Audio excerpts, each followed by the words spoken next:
akan menarik pilkada Jakarta itu kalau Anies bisa maju dengan PDIP.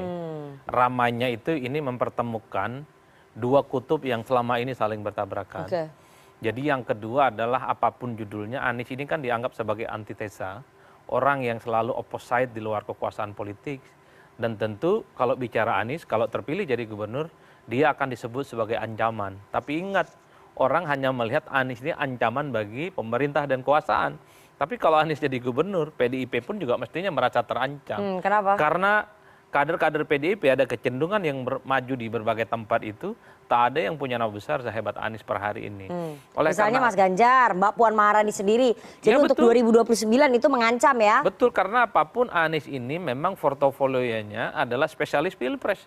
Jadi dimanapun Anies saat ini jadi pejabat publik, apalagi gubernur, pasti dikaitkan dengan 2009.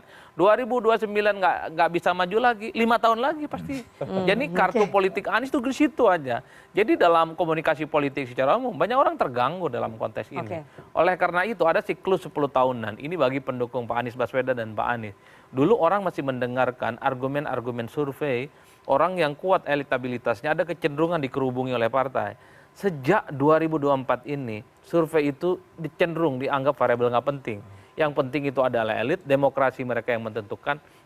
Inilah yang saya sebut bahwa ke depan rasa-rasanya oligarki akan menjadi penentu segala-galanya soal siapa yang bisa bertanding ataupun tidak. Percuma punya nama besar, percuma punya elektabilitas tinggi kalau tak bisa jadi maju. Dan ini akan sangat mungkin terjadi pada Mas Anies Baswedan di Jakarta. Jadi kalau misalnya Mas Anies nggak bertarung, jadi pilkada Jakarta akan hambar-hambar saja? Saya kira nggak menarik, nggak menarik. Terlampau jomplang pertarungan politiknya. Tentu dengan tanpa bermaksud ingin mendahului kehendak Tuhan, tapi secara angka-angka statistik sulit untuk mengalahkan Ridwan Kamil dan Pak Suswono. Jadi Bung Noel ini tinggal ukur jas. Bagaimana mempersiapkan kemenangan nantinya di bulan November di masa yang akan datang. Insya Allah.